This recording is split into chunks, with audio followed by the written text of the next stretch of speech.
US Secretary of State Mike Pompeo concluded his visit to Sri Lanka today.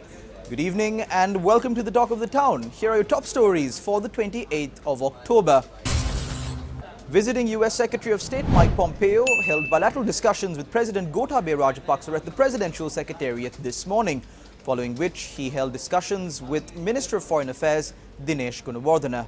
US Secretary of State Mike Pompeo then visited the Kochikade St. Anthony Shrine and paid floral tributes to the victims of the April 21st attacks. He left to the Maldives shortly afterwards. He will travel to Indonesia at the end of his tour of Asia. Speaking at the joint press briefing after the bilateral discussions held with the Foreign Minister, US Secretary of State Mike Pompeo referred to China as a predator, and the Chinese embassy responded to this via a tweet posted with the cover of the famous movie Aliens vs. Predators.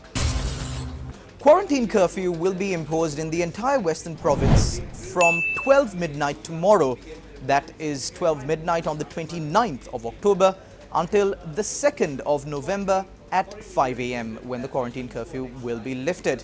Now, for areas that quarantine curfew has already been imposed, especially in the Gampaha district, quarantine curfew will continue even after it is lifted for other areas in the Western Province at 5 a.m. on the 2nd of November.